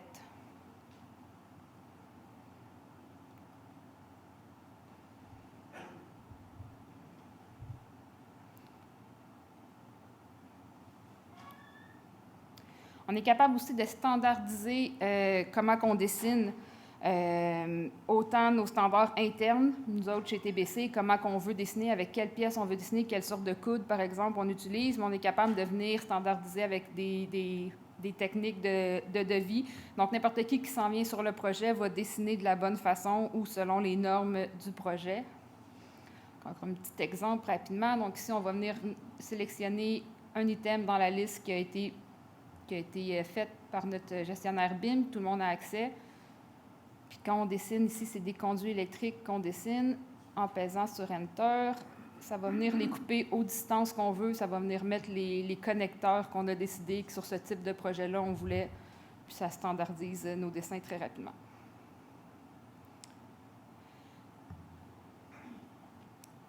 je me répète encore, le modèle, il donne des identités puis des paramètres à chacune de nos pièces.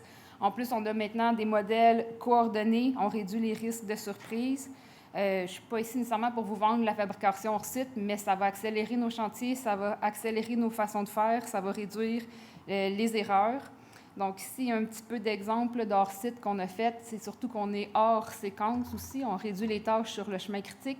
Donc, j'ai des puits mécaniques, j'ai des conduits EMT qui étaient installés au chantier. Puis complètement en bas à droite, c'est une salle mécanique de nos bureaux qu'on a faite dans un caisson hors site qu'on a installé en une semaine, mis en marche dans la même semaine. Là, ça a été installé, mis en marche, puis le bureau était complètement alimenté avec notre salle mécanique.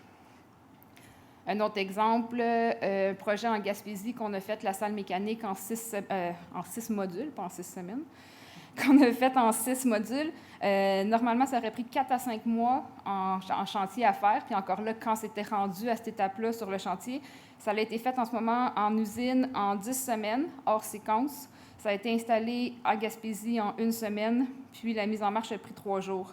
La modélisation nous a permis aussi de faire des calculs de transport. Ça a permis de planifier nos achats, puis ça peut servir aux clients par la suite avec les données qu'on va mettre dedans.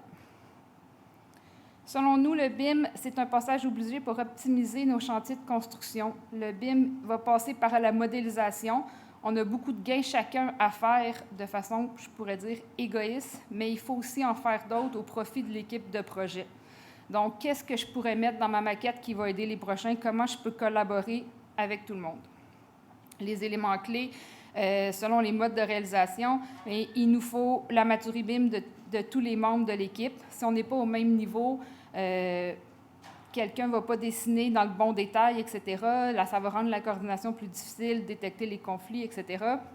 Les objectifs doivent être clairs dès le début. Est-ce qu'il faut mettre telle information pour aider le prochain sur notre liste? Puis la collaboration, bien sûr, puis le partage de l'information. Je vous le passe très rapidement, parce que je vois mon temps qui défile en arrière. Mais un exemple, c'est un projet en gérance, ça, ici. Mais les entrepreneurs, on a décidé de collaborer tout le monde ensemble. On a changé nos méthodes d'installation, nos méthodes de coordination. On a accéléré notre processus pour être capable de fournir de l'information au robot d'Ilti, qui est un robot qui s'en vient percer au chantier. Les coûts du robot ont été séparés dans les différentes disciplines, puis la séquence d'installation aussi a été modifiée pour que le robot puisse avoir le champ libre là, quand il venait sur le chantier pour être capable de faire son travail. Donc, vraiment, la collaboration ici a permis d'emmener de l'innovation sur le chantier. Je vais le passer, mais encore là, si on collabore tout le monde ensemble, support multidisciplinaire qu'on serait capable de venir mettre là, dans les plafonds.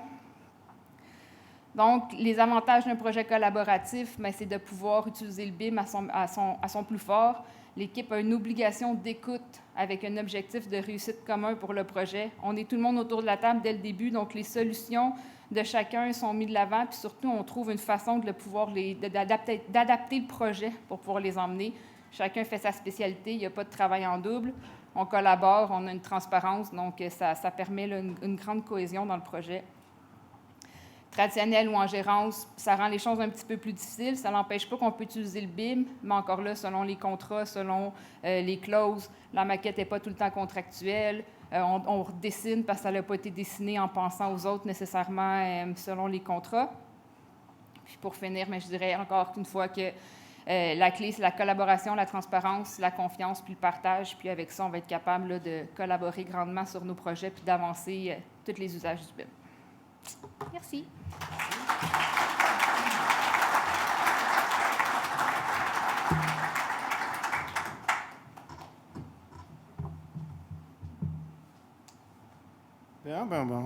Bonjour à tous. Merci pour l'opportunité ce matin. Le BIM, ça joue un rôle, bien entendu, important. Je vais y aller. Le rôle bien important lors de la phase de conception. Moi, je fais le pont en amont de Geneviève. Donc, en préparation des plans et devis, le BIM est un joueur clé pour soutenir le choix du mode de réalisation puis, bien sûr, appuyer son succès. Comme architecte, on est amené, nous, en début de projet, là, à briser les pages blanches, tant celles des premières représentations du bâtiment que l'organisation BIM du projet. C'est cette organisation-là qui va nous fournir la donnée très importante. Donc, quand on parle d'un projet réalisé traditionnellement, où la maquette est partagée à l'équipe de construction, ou qu'on parle d'un projet en conception-construction, où le constructeur pourra influencer, quantifier tout au long de la conception.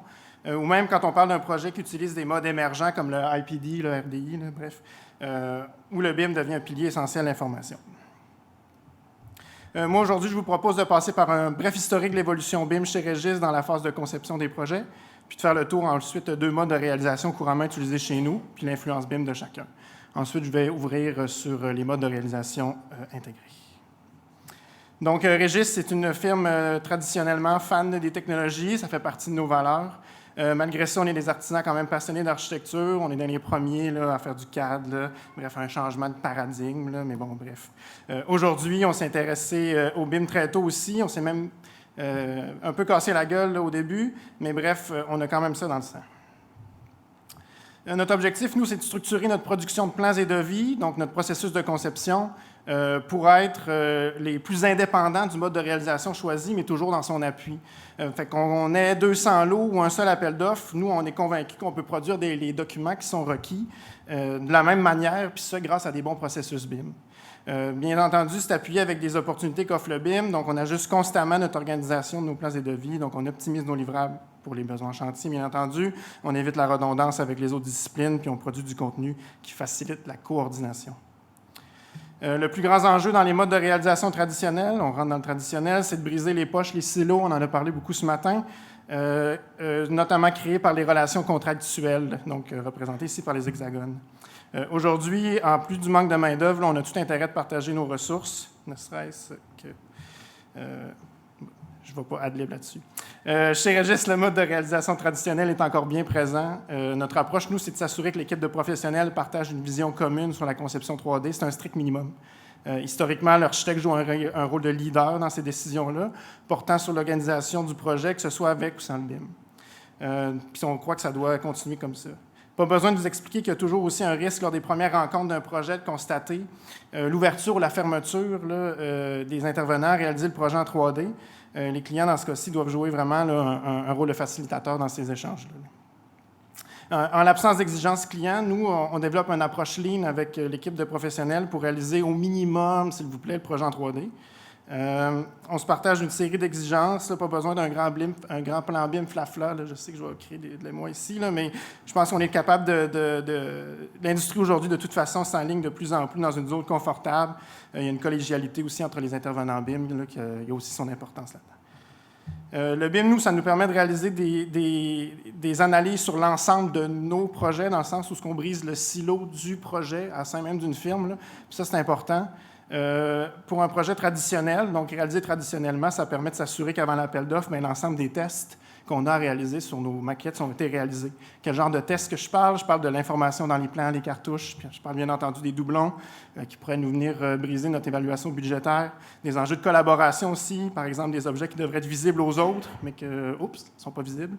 La résistance au feu des portes. Vendredi dernier, l'image que vous avez ici, j'ai regardé, on a 4 maquettes en ce moment qui sont en conception chez nous, sur 31, pardon, sur laquelle la hauteur du cadre de la porte ne permet pas d'atteindre une résistance au feu.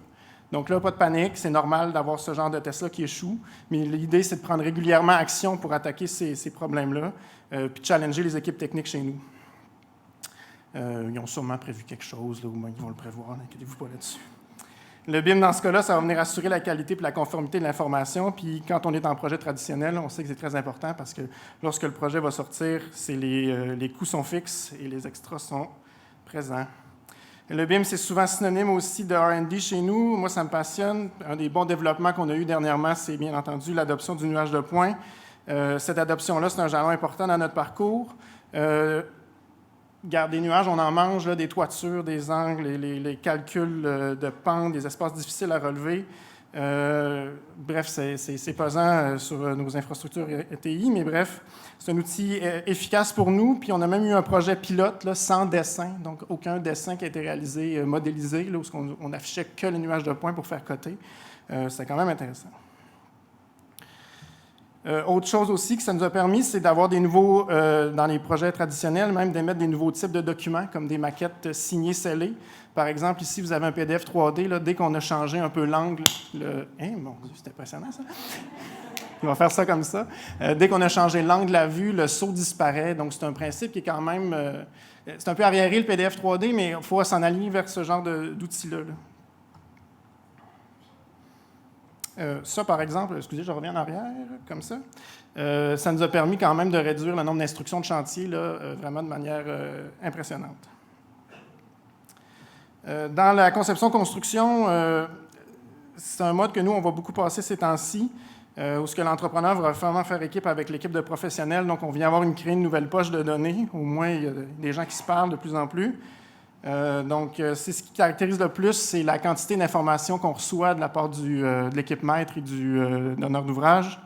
Des fiches de pièces, des requis de base, des requis du bâtiment en format texte, des requis de bâtiment en uniformat.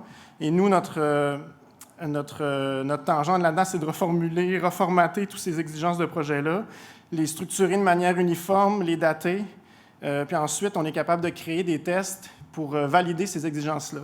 Donc, par exemple, si j'ai besoin d'une porte double dans un local, vous allez dire c'est un peu niaiseux, mais il faut quand même que j'aille le valider à un moment dans mon projet. On peut même après ça valider, quand je vais valider cette fameuse porte double-là, et ça vient vraiment aider l'équipe de conception-construction, notamment à la réalisation d'une maquette liée aux exigences. Donc, on est capable d'aller cliquer sur les locaux, puis aller savoir là, les requis qu'il y a de pièces par rapport à ça. Donc, on vient bien outiller notre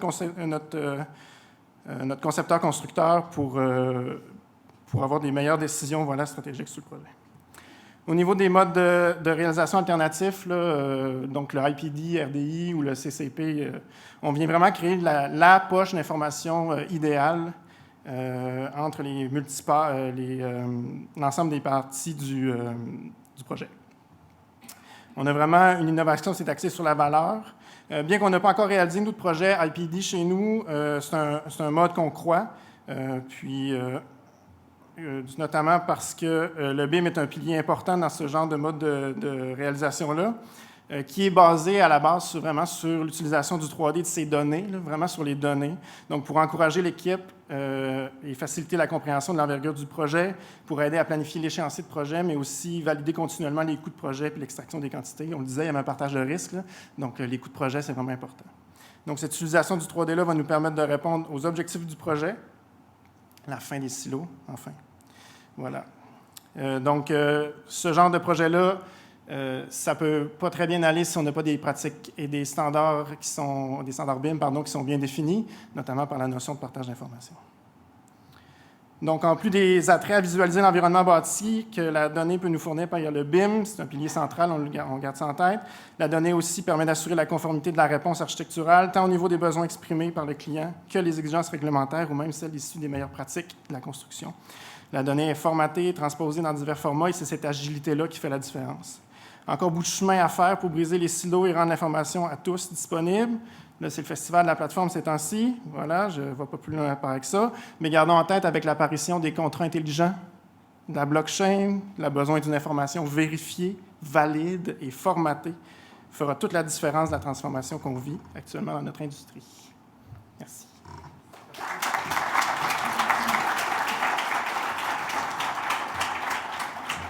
Merci beaucoup, Madame Geneviève Contant, Monsieur Olivier Lalancette. S'il y a un élément à retenir ce matin, on vient justement de briser quand même, disons, des anciennes façons de faire, la compréhension selon laquelle le BIM peut seulement s'appliquer dans des projets, disons, des types conception, construction ou autres.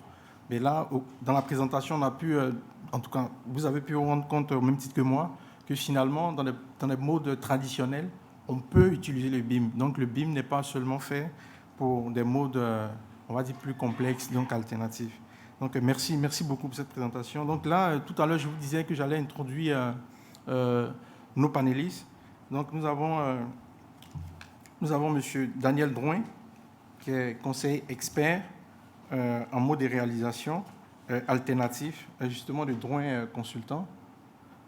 Ensuite, nous avons M. Sébastien Fecteau, qui est vice-président exécutif du Québec chez WSP Canada. Nous avons Sébastien Marcoux, qui est directeur conception chez Kiwit. Et M. Éric Poirier, qui est professeur à l'École de technologie supérieure. Merci d'ovationner nos panélistes.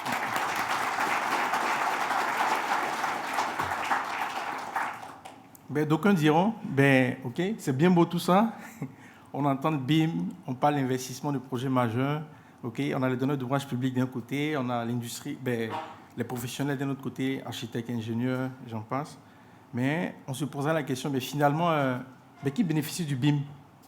Ben, qui bénéficie? Parce que là, on parle de transformation, donc il y a de l'investissement à faire, mais il y a certainement des bénéficiaires.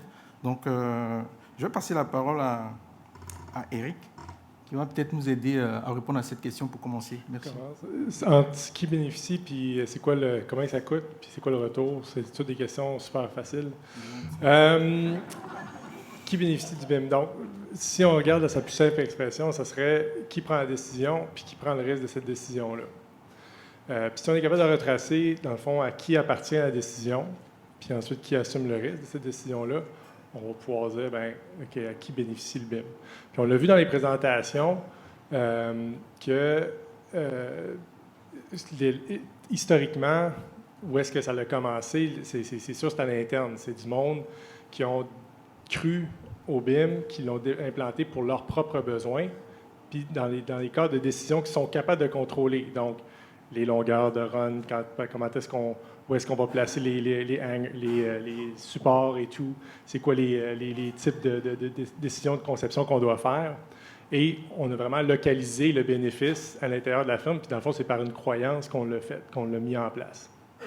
Quand on veut essayer de voir comment, OK, il faut commencer à découpler ça, commencer à distribuer le bénéfice à travers la chaîne d'approvisionnement, bien là, c'est sûr que ça devient un plus grand défi. Il faut être en mesure de clairement exprimer cette décision-là, dans le fond, puis l'information qui la supporte. Puis ça nous ramène aux requis, donc le panel qui était juste avant, la notion d'exigence puis de requis. Là, puis les requis appartiennent à tout le monde. Tout le monde a des requis. Puis si on est capable de les exprimer, si on est capable de les quantifier, puis de l'effort qui est nécessaire pour ça, là, on va être en mesure de rattacher le coût-bénéfice. Je vais finir avec ça. En ce moment, ce qui est un peu le défi, c'est que dans les modes transactionnels, hein, je pense que j'ai aimé la vidéo, c'est que oui, on parle vraiment entre une transaction puis une relation. On est dans une approche transactionnelle. On veut cadrer cette transaction-là. On veut savoir exactement qu'est-ce qui doit être livré, c'est quoi qu'est-ce que j'ai besoin comme effort pour livrer ce qui est attendu de moi dans le contrat. On s'attend au client, ça c'est ISO 19650 le fait, là, dit on s'attend à ce que le client, là, dès le début du projet, sache exactement quelle information ils ont besoin à quel moment, puis on va être en mesure de, nous autres, venir faire une soumission là-dessus. Puis c'est un peu là que la chaîne débarque parce que c'est pas vrai que c'est possible d'identifier l'ensemble des exigences sur l'ensemble du cycle de vie d'un actif, puis de dire au client, il faut absolument que tu sois en mesure, là, lors d'un appel d'offres, que tu me dises exactement là, quel niveau de détail que j'ai besoin à quel moment pour fournir, pour que je puisse ensuite, en tant que soumissionnaire, venir bider là-dessus. Donc oui, à qui bénéficie le BIM? Enfin, essentiellement, c'est à tout le monde.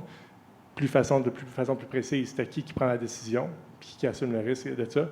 Puis ensuite, là, après ça, on peut commencer à voir comment est-ce qu'on commence à distribuer cet effort-là dans la chaîne d'approvisionnement. Merci beaucoup, Eric. Effectivement, on comprend clairement quand tu dis que c'est quand même difficile de définir tous les requis au départ.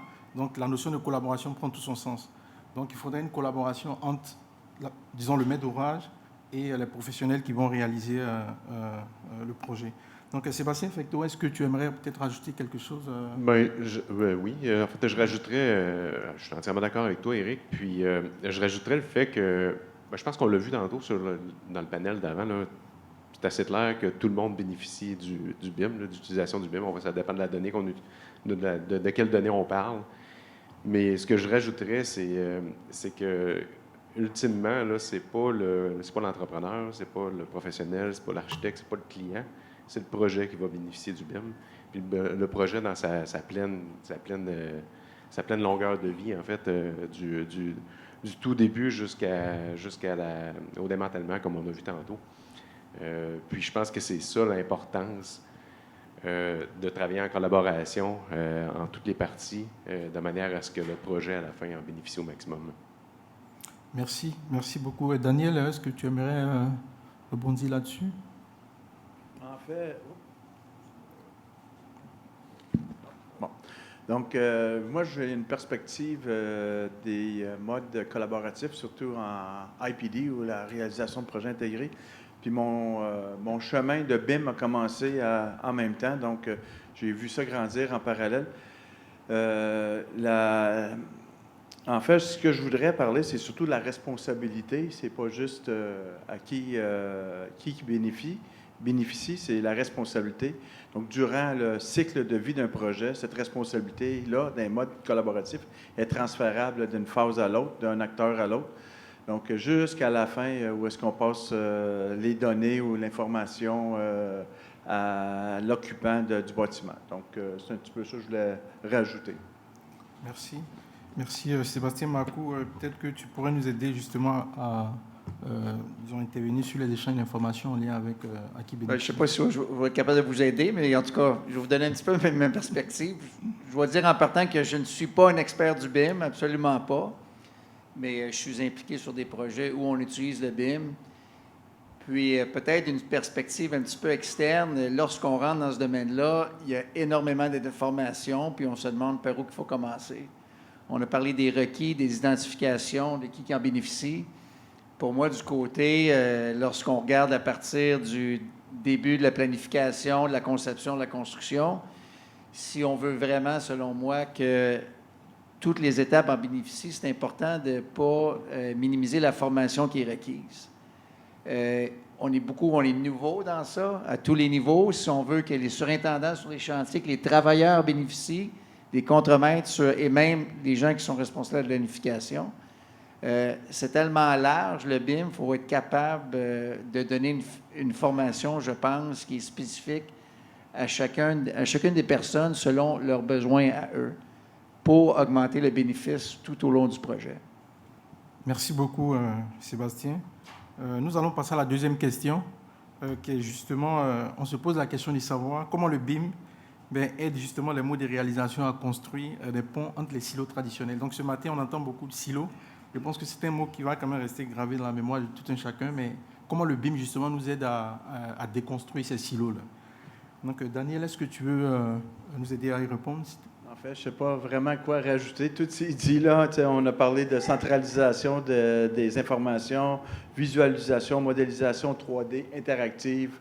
On a déjà parlé de coordination, de collaboration en temps réel. Ce sont tous des ponts là, qui vont aider le BIM à faire partie de nos modes plus collaboratifs. L'harmonisation des processus, conception, planification et estimation. Là, on passe 3D, 4D, 5D. Là, on a aussi parlé de standardisation de nos processus, nos outils, mais un point important, c'est le langage qu'on utilise durant la conception, à la base, en amont. Il faut mettre en place tout de suite des standards de communication. Merci Daniel. Effectivement, le langage est très important, surtout quand on travaille dans un mode collaboratif. Donc, il faudrait pouvoir parler le même langage pour se comprendre. Sébastien Marcoux, est-ce que tu peux nous aider justement à trouver un langage qui pourrait nous aider à nous comprendre? Bien, moi... Le micro, s'il vous plaît. 1, 2. Oui, c'est bon. Juste pour répondre à la question, lorsqu'on parle de silos, ça peut être assez large. Moi, il y a différents silos que je vois. Par exemple, il y a le silo, disons, pour les concepteurs, entre les différentes disciplines. Alors, un des risques hyper importants pour un chantier de construction, c'est la coordination interdisciplinaire. Alors, je travaille présentement sur un projet à Union Station. On a agrandi Union Station dans le centre-ville de Toronto. On a 25 000 mètres linéaires de conduite mécanique. Je pense qu'on a à peu près 150 000 à 200 000 mètres linéaires de conduite électrique. Et la partie interdisciplinaire chez le concepteur et le premier silo, le BIM vraiment aide tous les parties prenantes là, du côté de la conception à améliorer cette façon-là parce que tout le monde travaille dans le modèle directement. Le deuxième silo, bien, on l'a vu à travers les différents modèles, c'est entre l'entrepreneur et le concepteur. Alors, de quelle façon on peut optimiser le BIM? Par exemple, est-ce qu'on peut diviser le BIM? Je vais prendre encore l'exemple de Union Station. On a divisé la modélisation par bloc qui va coordonner avec la façon dont on va construire le projet. Alors, on est capable d'optimiser l'outil, d'utiliser l'outil, puis de vraiment comprendre qu'est-ce qu'on en fait avec l'échéancier. La même chose, quand on parlait d'identification tout à l'heure, surtout si on regarde des projets conception, construction progressive, où souvent, dans le processus, on doit remettre un prix au propriétaire au fur et à mesure qu'on développe la conception.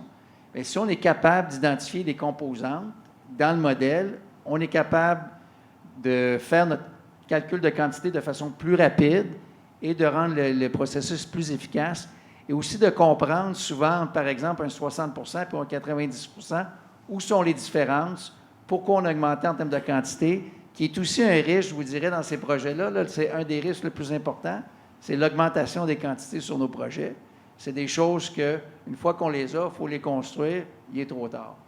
Alors ça, pour moi, c'est un élément hyper important. Puis le troisième élément, bien, c'est les silos à travers l'organisation de l'entrepreneur. Quand on parle de la planification, de l'exécution des travaux, du contrôle des coûts de l'échéancier, puis je remettrai même aussi dans ça tout ce qui est le contrôle de qualité. Alors, on peut utiliser le BIM pour faire bénéficier chacun de ces départements-là, améliorer la communication ensemble. Alors, pour moi, c'est 3 silos, là, ou 3, si on veut, gros silos, où les modèles collaboratifs, tout en travaillant avec le BIM, là, apportent une valeur immense, une valeur ajoutée immense. Merci beaucoup, Sébastien. Peut-être Sébastien Pecteau. Ben oui, absolument. En fait, je rajouterai un silo à ce que Sébastien a mentionné, parce que ça a l'air qu'il y en a.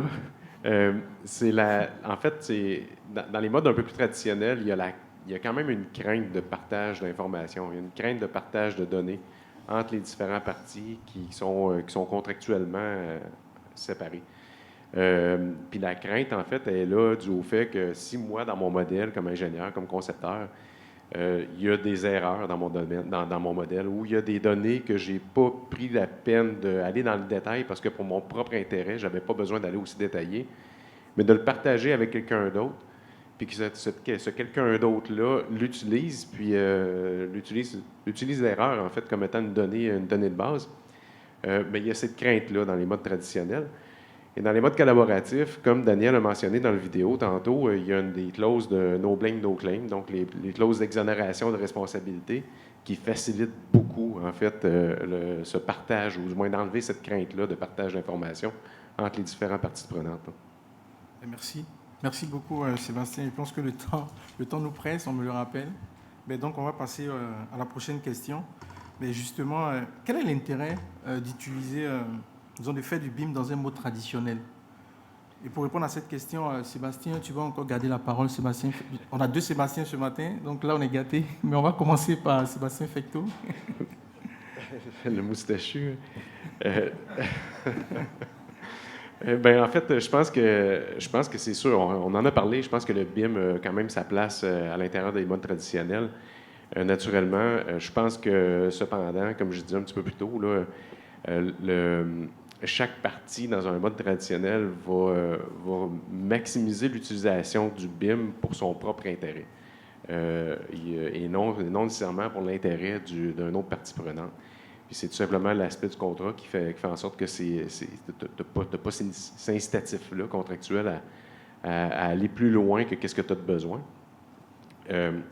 Mais c'est sûr que, comme on a dit tantôt, comme on a vu dans l'autre panel, il y a beaucoup d'avantages à l'utilisation du BIM, peu importe le modèle contractuel, mais je pense que si on veut l'utiliser de façon optimale, le pousser à ses limites, ben, le mode collaboratif se prête excessivement bien pour revenir encore à ce que je disais tantôt, au bénéfice ultime, qui est le bénéfice du projet, en fait. Éric Poirier, est-ce que tu peux nous en dire un mot? Ouais, je pense que c'est ça. Un des objectifs, c'était de dire que le BIM, ça se fait dans tous les modes. Ça, je pense que c'est établi et tout. Comme l'a mentionné Sébastien, c'est que tu vas localiser les bénéfices. Plus que tu arrives dans des modes transactionnels plus serrés, plus que tu vas localiser les bénéfices à l'intérieur des contrats. La notion de source unique de vérité, hein, ça, c'est toujours un des principes forts du BIM, c'est créer un référentiel partagé sur lequel tout le monde est capable d'avoir une visibilité, de bénéficier de l'intelligence collective C'est sûr et certain que la barre est plus haute quand tu es dans des modes traditionnels pour créer cette source de vérité unique-là, commune, puis d'y donner accès. Dans le fond, la barre est plus haute, il faut que tu encadres un peu plus. Bon, pourquoi tu as le droit d'utiliser cette source-là? C'est quoi à quelle fin tu peux le faire? Qui est responsable de le faire? Est-ce que cette responsabilité-là suit les rôles traditionnels? Pourquoi est-ce qu'on a des ingénieurs en structure qui font une structure? Bien, je vais prendre l'ingénieur mécanique avec Geneviève, puis peut-être que Geneviève pourra en parler, qui vont faire un modèle, puis là, ils vont l'envoyer au sous-traitant, puis le sous-traitant va le refaire au complet. C'est le bénéfice, là, après ça, il est moins bon. Fait que je pense que la question de dire oui, le BIM se fait partout, on a des bénéfices de base qui sont la meilleure compréhension, meilleure communication, meilleure visualisation, compréhension du projet, mais pour aller au-delà, l'effort est un peu plus important pour encadrer ce partage-là, tandis que dans les modes relationnels, bien là, tu pars un peu tous avec le même objectif en tête. Comme le dit Sébastien très bien, c'est que tu mets à profit du projet et non à profit de l'organisation localisée. Merci beaucoup, Éric. Effectivement, ce qu'on retient, c'est que justement, on a tous intérêt à réaliser le BIM dans des projets, disons, même traditionnels, ou tout type de mode de réalisation. Maintenant, nous allons peut-être nous tourner du côté de la salle. Il y a certainement des questions qui ont eu le temps de germer, en tout cas de maturer. Donc, est-ce qu'il y a des questions? J'en ai posé une à Geneviève. Juste savoir, c'est quoi au niveau des modèles, je l'ai déjà posé dans le passé en plus, cette question-là.